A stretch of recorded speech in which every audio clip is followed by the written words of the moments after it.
saya Wirahmanuddin. Di sini saya akan menjelaskan apa yang dimaksud dengan poster. Apakah Anda pernah melihat poster baik di lingkungan Anda atau di tempat-tempat ramai? Bahkan di media sosial sudah banyak apa yang dimaksud dengan poster. Terus apa itu poster? Oke, langsung saja, ini dia. Poster adalah karya dua dimensi yang di dalamnya terdapat gambar, tulisan atau kata-kata, bahkan kalimat yang bertujuan untuk memberikan informasi kepada pembacanya. Kalian mengerti? Jadi poster itu adalah sebuah karya dua dimensi yang di dalamnya terdapat gambar dan tulisan yang bertujuan untuk memberikan informasi kepada pembacanya. Poster bertujuan untuk memberikan informasi, mengajak, atau menghimbau orang banyak supaya melakukan apa yang digambarkan atau dituliskan pada poster tersebut.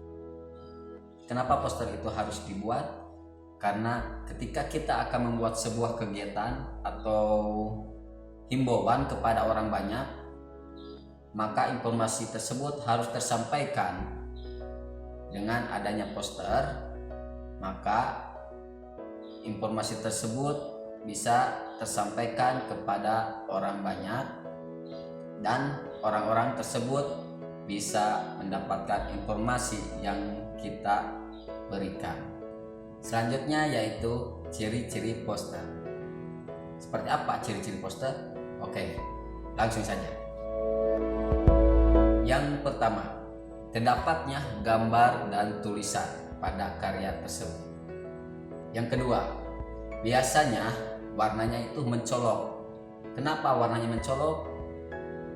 Supaya menarik perhatian orang yang melihatnya atau membacanya. Yang ketiga, biasanya berisikan kalimat-kalimat yang jelas, mudah dimengerti oleh pembacanya. Yang keempat, biasanya poster itu memiliki unsur gambar yang menarik perhatian orang lain. Biasanya ketika kita kita melihat poster, biasanya gambar itu memberikan daya tarik terhadap si pembaca atau yang melihatnya. Biasanya poster dipasang di tempat strategis. Tidak mungkin kalau kita membuat poster atau memasang poster di tempat yang sepi, misalkan di kuburan. Apakah banyak orang di sana? Tentu tidak ya. Nah, biasanya poster tersebut itu ditempatkan atau ditempelkan atau dipublikasikan di tempat-tempat yang sangat strategis atau yang ramai orangnya, yang banyak orang ya. Misalkan di pasar, di alun-alun, pinggir jalan yang sekiranya jalan tersebut itu banyak berlalu lalang orang-orang ya, sehingga poster tersebut atau informasi tersebut bisa cepat tersampaikan kepada orang banyak. Makanya harus ditempatkan di tempat yang strategis ya. Oke, kita masuk ke jenis-jenis poster. Apa aja jenis-jenis poster itu? Oke, langsung saja. Poster terbagi menjadi dua macam, yaitu poster yang berdasarkan isinya atau temanya. Yang kedua, poster yang berdasarkan tujuannya. Poster berdasarkan isinya atau temanya. Apa aja itu? Oke, yang pertama adalah poster layanan masyarakat. Yang kedua, poster niaga. Yang ketiga adalah poster kegiatan. Keempat, poster karya seni. Yang kelima, poster pendidikan. Nah, itu adalah jenis-jenis poster berdasarkan isinya atau temanya. Oke, kita lanjut ke poster yang berdasarkan tujuannya. Poster berdasarkan tujuannya yaitu ada yang dinamakan dengan poster propaganda. Selanjutnya, poster kampanye, poster afirmasi, poster film, dan poster lainnya. Prinsip-prinsip membuat poster. Apa itu prinsip-prinsip membuat poster? Oke, langsung saja. Check it out. Yang pertama adalah keseimbangan. Keseimbangan ketika membuat poster memberikan kesan supaya tidak berat sebelah antara gambar satu dengan gambar yang lainnya, atau tata letak sebelah kiri dan sebelah kanan. Jadi tidak terkesan berat sebelah. Makanya harus ada prinsip keseimbangan, baik dari gambarnya ataupun tulisannya. Selanjutnya adalah alur baca. Alur baca pada prinsip pembuatan poster yaitu untuk mengatur arah alur baca, bagaimana kita akan membaca poster tersebut, apakah dari sebelah kiri atau sebelah kanan, atau bisa dari tengah. Nah, supaya tidak membingungkan si pembacanya, makanya harus dipertimbangkan alur bacanya. Selanjutnya adalah penekanan. Penekanan ketika membuat poster yaitu bisa dari segi tulisannya atau gambarnya, supaya mengatur atau mengarahkan si pembaca kepada objek tersebut atau informasi tersebut. Jadi harus ada penekanan. Bisa dengan membuat gambar yang sangat menarik atau lebih menarik untuk mempengaruhi atau mengajak atau menarik perhatian orang lain. Kesatuan itu sangat penting ketika kita membuat sebuah poster. Kenapa itu sangat penting?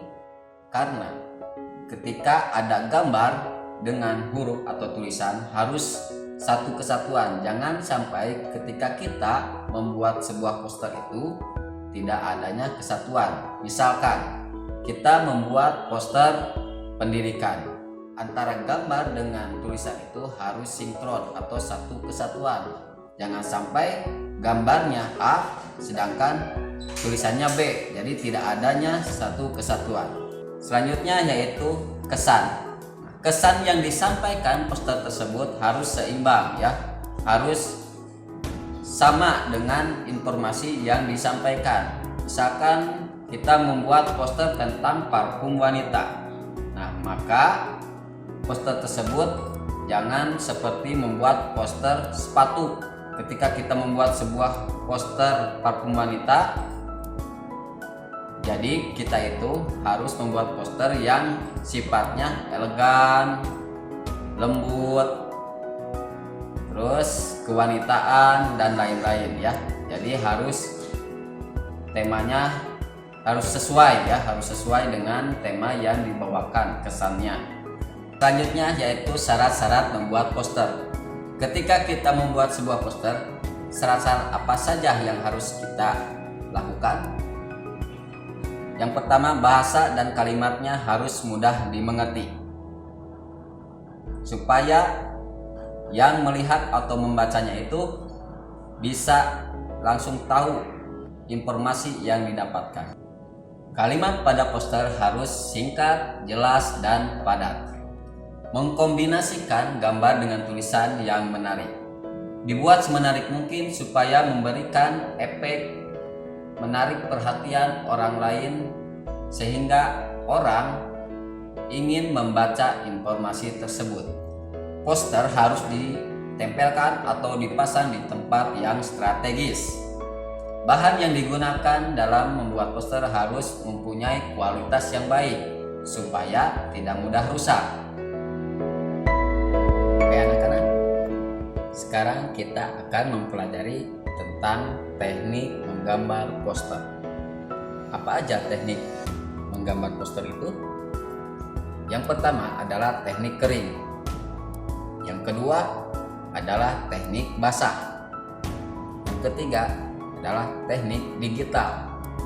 Teknik kering dalam pembuatan poster yaitu teknik yang menggunakan alat dan bahannya tanpa memerlukan pengencer air.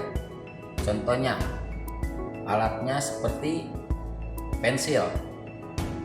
Pensil itu ada bermacam-macam. Ada dimulai dengan pensil 2B, AB, itu tergantung ukuran, kehitaman atau kepekatan warna pensil tersebut. Yang kedua adalah krayon atau pastel ya. Kita umum melakukan atau mewarnai ketika TK, SD dan lain-lain sering menggunakan krayon atau pastel ketika mewarnai objek gambar. Bisa menggunakan alat tersebut. Selanjutnya yaitu spidol. Nah, spidol itu digunakan untuk mempertegas atau mewarnai objek gambar yang kita buat. Teknik basah adalah teknik yang digunakan dengan adanya bantuan pengencer air atau minyak. Alat-alat atau bahan yang digunakan ketika kita membuat poster dengan teknik basah yaitu yang pertama cat air, kedua cat poster, ketiga tinta, bisa tinta Cina dan tinta apapun. Selanjutnya yaitu kuas. Kuasnya bisa digunakan dengan berbagai ukuran. Jadi kuas itu harus sesuai dengan media atau gambar yang akan kita gunakan. Misalkan objeknya itu kecil, kita menggunakan kuas yang besar, berarti itu tidak sesuai dengan fungsi kuas tersebut.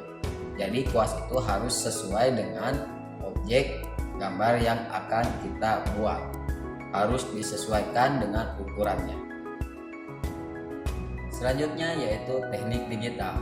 Teknik digital ini biasanya menggunakan aplikasi atau software. Itu tergantung media yang akan kita gunakan. Misalkan kalau komputer itu banyaknya menggunakan software yang khusus untuk komputer. Misalkan CorelDRAW, Adobe Photoshop, Adobe Illustrator. Itu tergantung kebutuhan atau desain yang akan kita buat. Atau kita juga bisa menggunakan media yang sering kita gunakan seperti gadget, yaitu HP ya, atau tablet. Kita bisa mendesain atau membuat poster di HP kita sendiri, bisa dengan menggunakan bantuan aplikasi. Aplikasi tersebut bisa dilihat di Google Play. Itu banyak sekali aplikasi-aplikasi yang digunakan untuk mendesain atau membuat poster. Nah, sekarang tahap-tahapannya seperti ini. Membuat sebuah poster diawali dengan gagasan. Gagasan kita akan membuat poster tersebut, temanya seperti apa dan lain-lain. Kemudian membuat sketsa awal, yaitu menggunakan pensil di atas kertas ya. Selanjutnya yaitu mewarnai. Mewarnai bisa menggunakan pensil warna, krayon, atau spidol. Selanjutnya yaitu penegasan, bisa menggunakan spidol, pulpen, dan lain-lain ya. Itu merupakan tahapan-tahapan ketika kita akan membuat poster. Oke, cukup sekian dari saya. Mudah-mudahan pembelajaran kali ini ada manfaatnya dan bisa dipakai dalam kehidupan sehari-hari. Terima kasih. Assalamualaikum warahmatullahi wabarakatuh.